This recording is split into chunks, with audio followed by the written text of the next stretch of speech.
Saudações fraternas a todas as irmãs e irmãos que nos veem e ouvem. Que Deus abençoe a todos. Jesus Cristo estenda seus braços amorosos em torno de nós e os nossos amigos espirituais, eles nos acompanhem caminhando ao nosso lado durante essa jornada terrena. Durante esse período já relativamente longo em que todos, ou pelo menos a maioria de nós, tem mantido algum tipo de distanciamento social, tem sido muito comuns os registros de transtornos de ansiedade, depressão e muitas outras reações negativas em função desse apartamento do convívio social. Isso é uma prova cabal de que a vida social para os seres humanos está inscrita na própria natureza. É uma lei. É a lei de sociedade da qual os espíritos benfeitores da humanidade nos falam. Toda criatura, toda criatura humana, ela foi criada com faculdades, com habilidades que a preparam para o convívio social, ferramentas necessárias para o convívio social. E Deus não teria legado às suas criaturas tais ferramentas se elas não fossem imprescindíveis, se elas não fossem úteis, se elas não fossem necessárias para o aprimoramento de todos. O isolamento absoluto, da forma como algumas pessoas preconizam, é absolutamente contrário à lei da natureza. Não se pode acreditar que aquilo que é instintivo nas pessoas seja de alguma forma negativo, prejudicial. E nem se deve ir na direção contrária à da natureza. Absoluto isolamento, reclusão, não acrescentam efetivamente nenhum tipo de qualidade moral ou espiritual à criatura que opta por esse caminho. Quando o ser humano ele procura a sociedade, ele não obedece apenas a um sentimento pessoal, a uma necessidade interesseira momentânea. Nessa busca, nesse movimento em direção à sociedade, há um objetivo providencial de caráter muito maior. Porque cada indivíduo, isoladamente, ele não tem todas as qualidades em si, ele não tem todo o conhecimento em si, ele não possui tudo aquilo que é necessário para o seu próprio desenvolvimento. E ainda possui certas qualidades que precisa compartilhar com outros seres humanos. Dessa forma, o isolamento, em vez de engrandecer o ser humano, ele embrutece o ser humano. Ele estiola o desenvolvimento espiritual. É preciso que haja uma união social. É preciso que as criaturas elas se busquem para elas se completarem, para que, em conjunto, uns e outros possam se burilar, depurar e crescer moralmente e espiritualmente. A vida social ela está claramente inscrita na natureza, não temos mais dúvidas sobre isso. Mas existem, naturalmente, gostos pessoais. E a natureza, ela dá a todos nós determinadas características muito próprias. A natureza, ou a providência divina, o desenvolvimento espiritual de cada um, faz com que nós tenhamos as nossas próprias preferências. E por que seria o isolamento mais condenável se a criatura encontra satisfação nisso, do que, por exemplo, gostar de chocolate. Desculpem o exemplo tão pueril.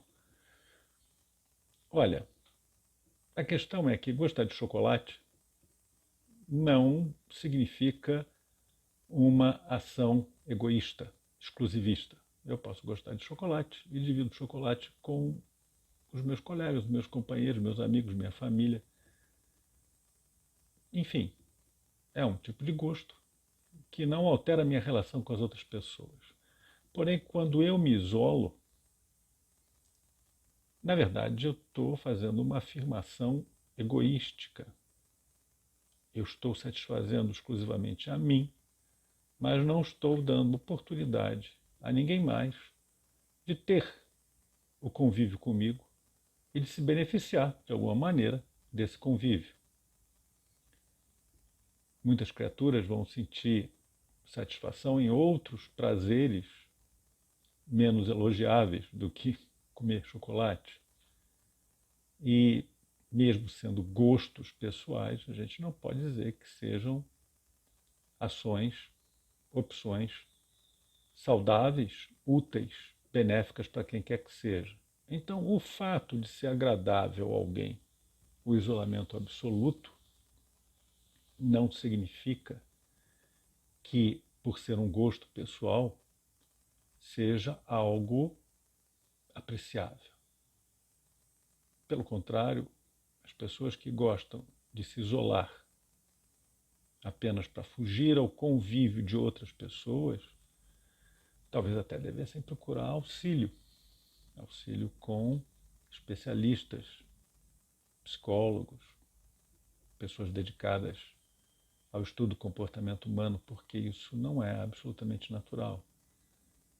E essa fuga, porque é uma fuga, a fuga do convívio social pode até denotar algum tipo de problema mais grave, algum tipo de ferida na alma, vamos chamar assim, que precisa ser pensada, precisa ser curada, precisa ser tratada, porque nenhum de nós, como já disseram vários escritores, nenhum de nós é uma ilha.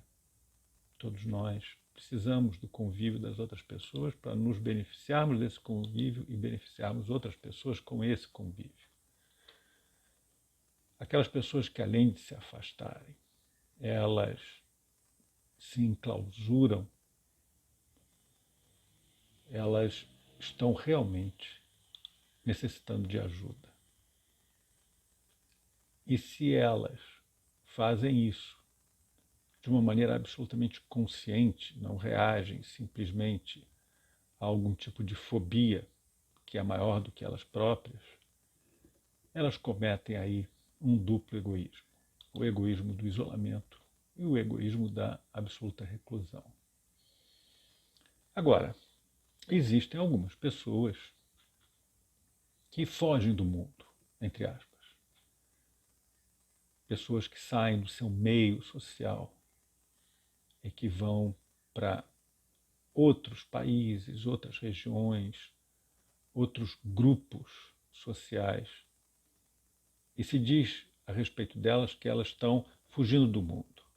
Ah, fulano nasceu numa família tão gregária, tão bem relacionada, com tantos amigos.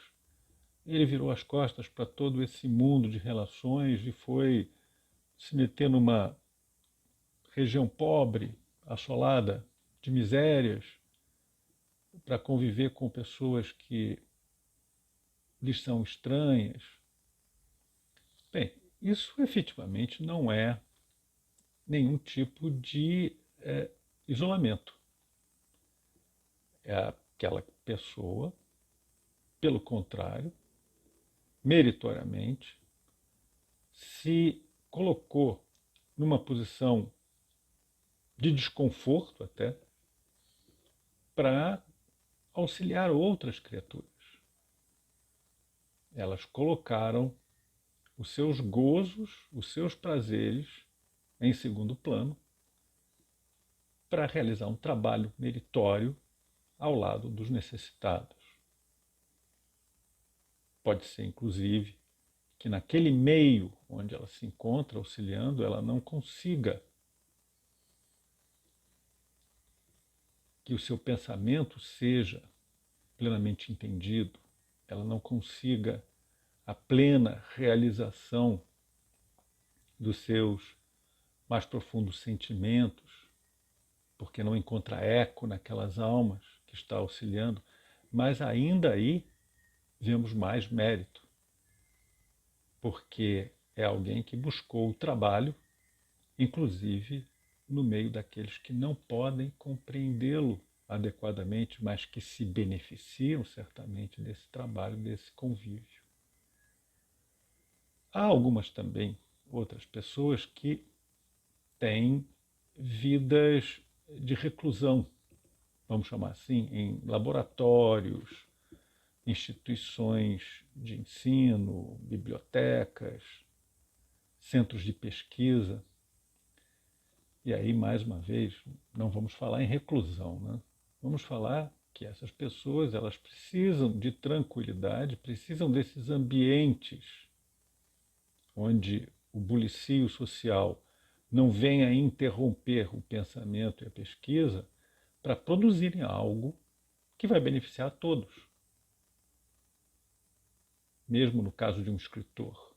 Um escritor, ele se isola, muitas vezes, para poder produzir uma nova obra, um livro.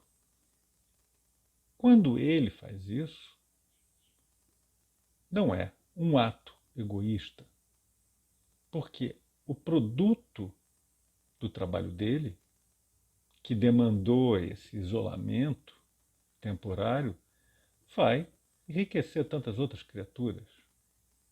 Enriquecer do ponto de vista moral, espiritual, intelectual.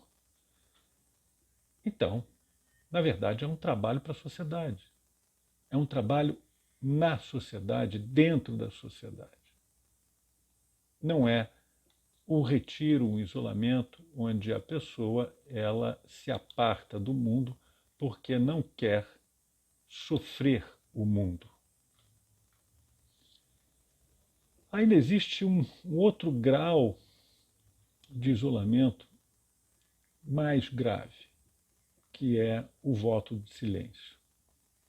Em algumas seitas, em alguns grupos religiosos, em algumas sociedades místicas,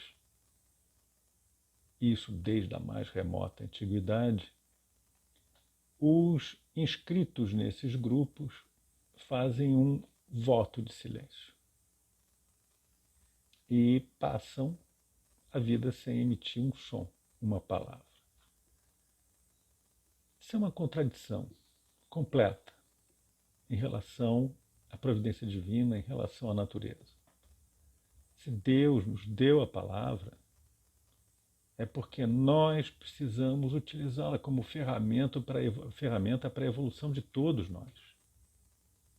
A palavra é necessária para que nós possamos expressar nossos sentimentos, para que nós possamos dar consolação a outras criaturas, para que nós possamos instruir outras criaturas, para que nós possamos pedir auxílio aos nossos irmãos. E isso também é uma demonstração de amor fraternal. Pedir auxílio também é uma demonstração de interdependência, de relacionamento estreito com os nossos semelhantes, de amor pelos nossos semelhantes, porque afinal de contas nós pedimos auxílio daquelas pessoas que nós acreditamos podem nos ajudar de alguma maneira. E com isso nós damos oportunidade a essas pessoas de trabalharem moralmente e de evoluírem através dos seus bons atos. O que Deus condena no uso da palavra é o excesso. O que Deus condena é quando nós utilizamos esse dom para agredirmos os nossos semelhantes, para difundirmos mentiras, calúnias, quando nós usamos esse dom para desviarmos outras criaturas do caminho do bem. Mas em nenhuma condição o silêncio será útil. Sim, o silêncio é útil. Uma prece silenciosa, um momento de introspecção durante uma leitura. Esse silêncio escolhido em determinados momentos, temporariamente, ele faculta a criatura entrar em contato com os bons mentores da humanidade e receber deles intuições diretas e mais claras sobre temas importantes para a própria vida e para a vida de relação também. Então, a condenação ao uso da palavra e o silêncio autoimposto, eles têm limites muito claros. O limite do uso da palavra. Não abra a sua boca para maldizer, para amaldiçoar, para caluniar, para mentir, para dar falso testemunho. Não é um dos mandamentos? Não dar falso testemunho? Isso nós não devemos fazer. Esse é o mau uso da palavra.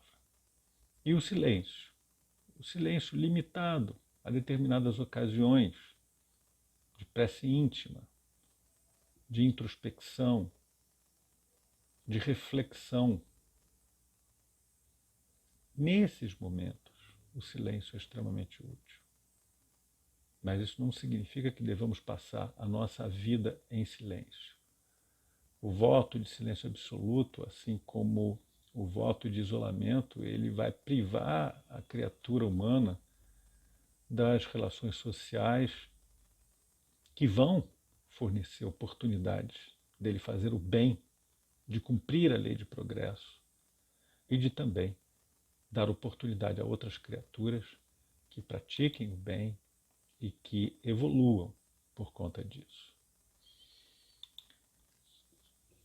Algumas doutrinas materialistas, elas olham para a vida em sociedade de um ponto de vista absolutamente orgânico, vamos chamar assim. Essas doutrinas materialistas, elas analisam o ser humano como mais um animal sobre a face da Terra. Organicamente, sim, somos. Nossa organização física não difere da organização física de outros animais.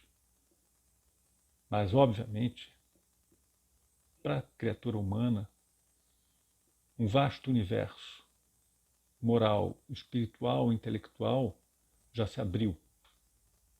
Enquanto que para outras criaturas esse momento ainda chegará, mas não é chegado.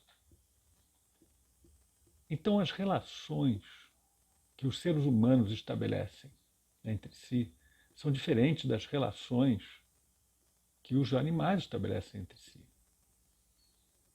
Seres humanos não são como formigas em um formigueiro, formigas soldado, formigas operárias, a formiga rainha e aquela sociedade organizada de uma maneira tão perfeita, onde cada indivíduo não responde como uma individualidade, mas responde como uma célula de um grande organismo. Não somos formigas num formigueiro. Também não somos lobos numa alcateia, em que nos procuramos porque em conjunto somos caçadores melhores, porque em conjunto nos defendemos de maneira mais efetiva contra as agressões. Não somos seres gregários apenas por questões práticas ou naturais. E não estabelecemos laços de família simplesmente porque isso seja algo imposto pelo meio, pela sociedade. Algumas pessoas, elas, volto a dizer, pessoas partidárias de doutrinas materialistas, doutrinas que absolutamente não reconhecem a dualidade do universo, princípio espiritual e princípio material. Pessoas que só reconhecem o princípio material e que reduzem tudo simplesmente a uma reação casuística, a leis mecânicas. Então, o ser humano seria uma resposta casuística a um conjunto qualquer de estímulos. E aí, a vida em família seria simplesmente um traço de uma pressão do meio sobre os indivíduos. O meio se comporta de forma a valorizar a família, mas a família, qual o sentido real da família? Se os animais, e aí vem a comparação, se os outros animais, outros mamíferos, eles não têm família. Grandes felinos, com exceção dos leões, por exemplo, são basicamente seres solitários, só se buscam no período da reprodução. E a fêmea só acompanha as suas crias até o momento em que elas, as crias, já se tornam capazes de caçar por conta própria. E aí, nesse momento, há inclusive uma estranheza. A mãe já não reconhece mais as suas crias. Em alguns casos até disputam território. Mas no ser humano, esse seria o comportamento esperado, natural? Nós não somos mais seres instintivos somente. Nós somos seres psíquicos e morais, como nos diz Joana de Ângeles. A vida para nós não se reduz simplesmente a uma expressão material. A vida para nós, ela assume um aspecto moral e espiritual que tornam a ternura da mãe para com os seus rebentos não apenas um reflexo instintivo de proteção da prole para a conservação da espécie. A ternura da mãe para com seus filhos é uma ligação espiritual que se estabeleceu muito antes do encarne dos filhinhos. É um vínculo que se propagará pelo tempo eterno diante de todos nós. Cada uma dessas criaturas que ainda não chegaram ao momento da razão, que ainda não chegaram à vida moral, às escolhas morais, são instintivamente levados ou levadas a protegerem as suas crias, mas não estabelecem vínculos morais como nós estabelecemos com os nossos filhos, filhas. Não há nada de antinatural nos laços de família, como algumas pessoas pretendem. Não há nada que não obedeça a uma ordem, a uma lei maior, a uma finalidade maior nesses vínculos que estabelecemos. Começamos nos ligando firmemente, permanentemente a essas criaturas que compartilham as nossas famílias, para que depois o mesmo sentimento, o mesmo vínculo, seja estendido para todas as outras criaturas, para toda a humanidade. Quando espíritos enobrecidos nos presenteiam, nos agraciam com o título de irmãos, irmãos em Cristo, filhos de Deus, eles expressam esse vínculo familiar que já conseguiram estabelecer com toda a humanidade, e não apenas com os mais próximos. Porém, para nós, o exercício começa nesse vínculo que nós estabelecemos com as pessoas que compartilham conosco no ambiente familiar, da consanguinidade. Então não há nada de antinatural no convívio familiar, no estabelecimento de laços estreitos com a família. Isto é próprio da nossa natureza mais evoluída. Em algumas sociedades já se tentou, inclusive, retirar dos pais a responsabilidade exclusiva pela criação dos filhos. Já se tentou transferir para outras esferas a responsabilidade ou a autoridade sobre os filhos. Porém, todos esses experimentos, baseados em teorias materialistas, que ignoram as relações morais e espirituais entre as criaturas, acabaram resultando em fracassos, acabaram resultando em pessoas mutiladas emocionalmente, pessoas incapazes de se expressarem plenamente como seres humanos, porque foram privadas do convívio familiar. Mesmo hoje, aquelas criaturas que têm como expiação ou provas passarem a existência isoladas de uma família, órfãos que se tornaram órfãos por, entre aspas, acidentes do destino. Vemos essas criaturas terem muitas dificuldades de adaptação em uma série de circunstâncias, e não só por causa de conveniências sociais. São pessoas que têm de se esforçar muito mais para encontrar o amor e para dar amor. É parte da expiação delas, ou prova delas, enfim. Cada caso é um caso. Mas são espíritos que têm dificuldades bem maiores a superar, desafios bem maiores a superar. E não é que eles não queiram, é que lhes aconteceu de, nesse momento encarnatório, precisarem daquela expiação ou daquela prova.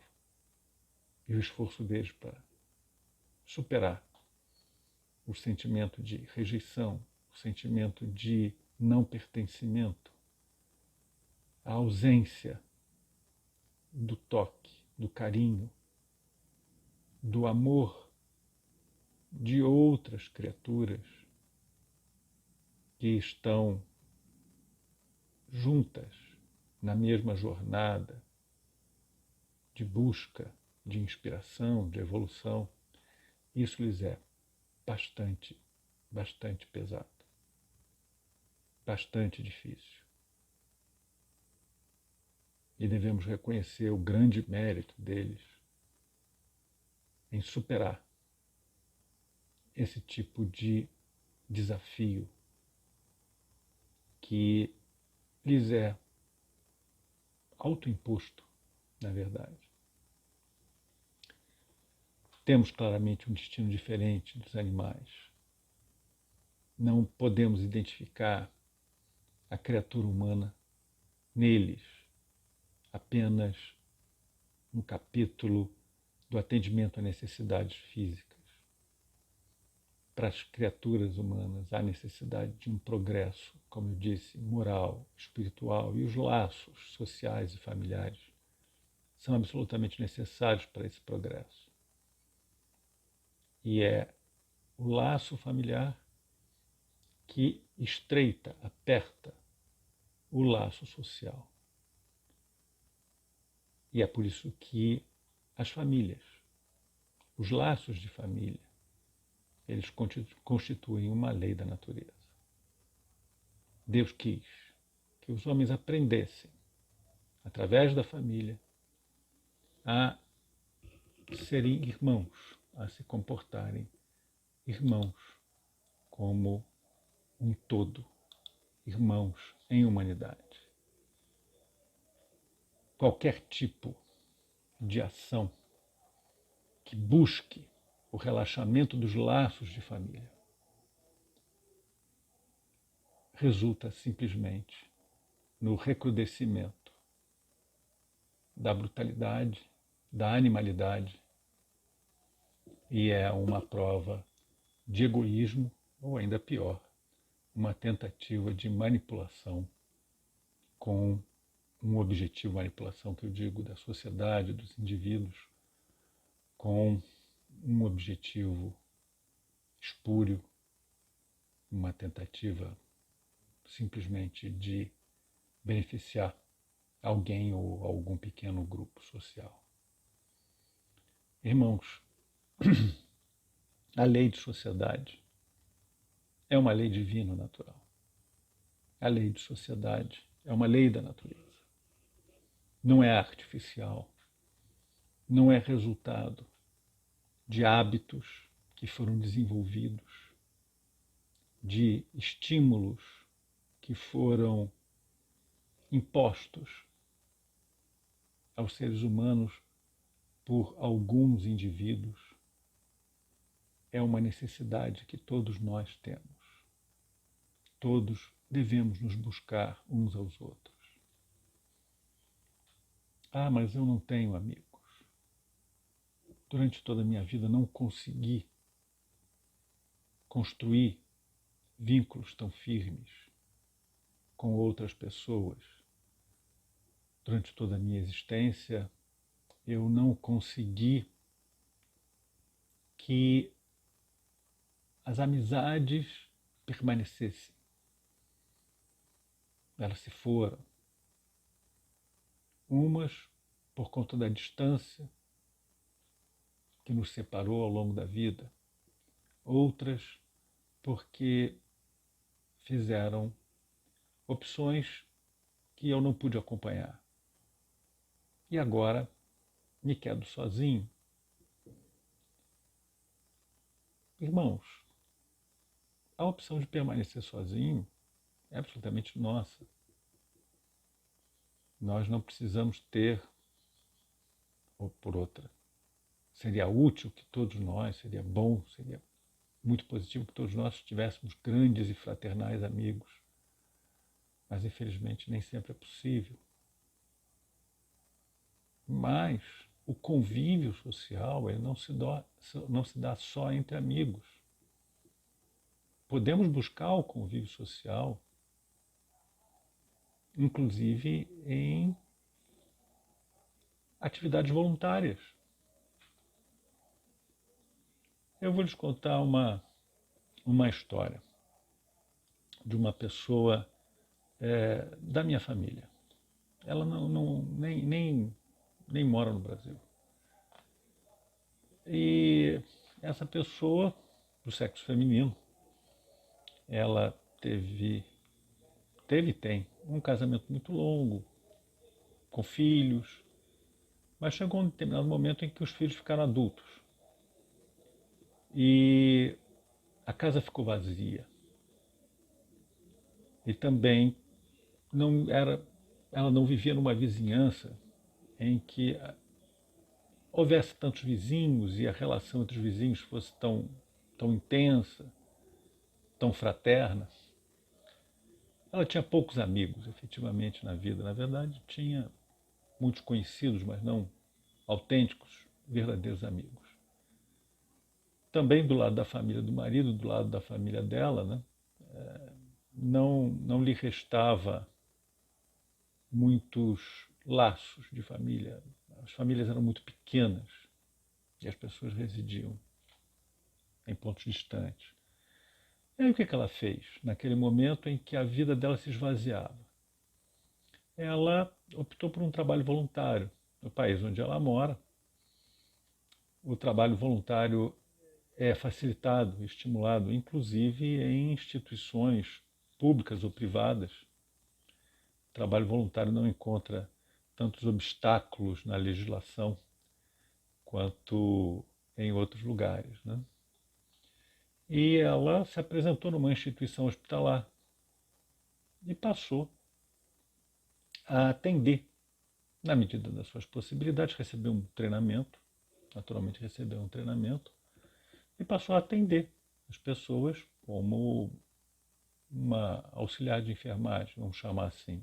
Não tinha o estofo técnico, a formação técnica de uma auxiliar de enfermagem, mas passou a auxiliar nos trabalhos de enfermagem. E ela acabou se saindo muito bem.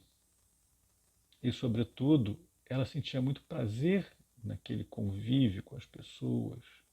E as pessoas gostavam de conversar com ela.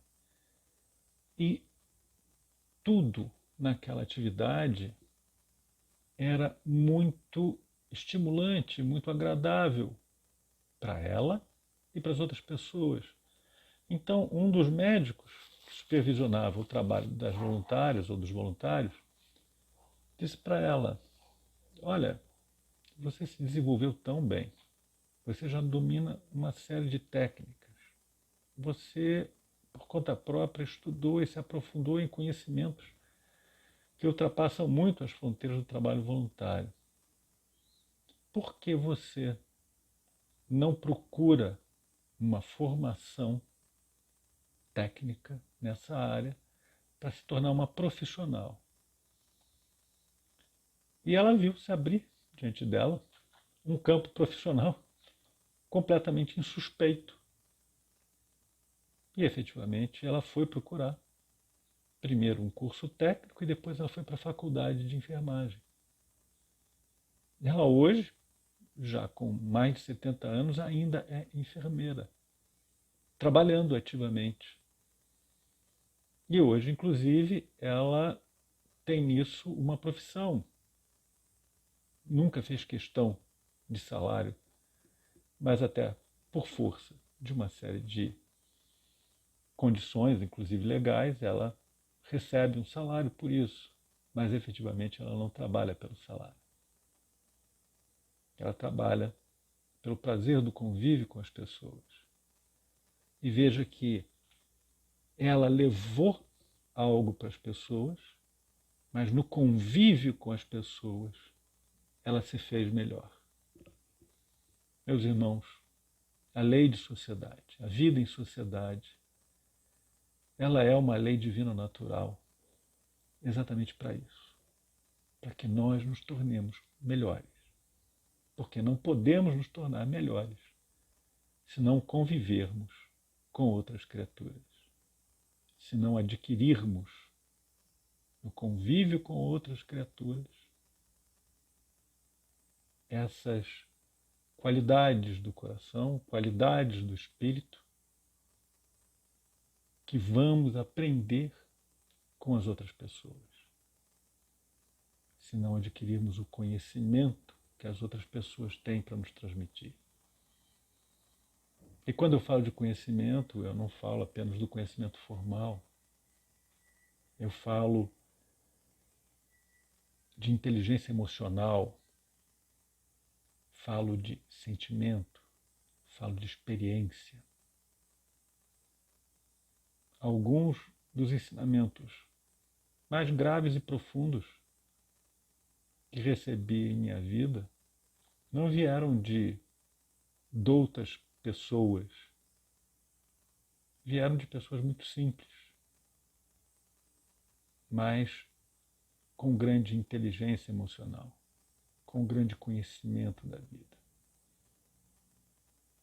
Meus irmãos, eu espero que todos permaneçam em paz de espírito e que todo bem possível venha atingir a todos e aquelas pessoas que estão no vosso círculo familiar, no vosso círculo de conhecimentos e de ligações sociais e emocionais. Que Deus ampare todos, Jesus estenda um facho de luz para iluminar os nossos caminhos e os nossos amigos espirituais continuem nos acompanhando, muito junto, muito próximos de nós, para que nós não nos desviemos desse caminho iluminado por Jesus. Fiquem todos com Deus.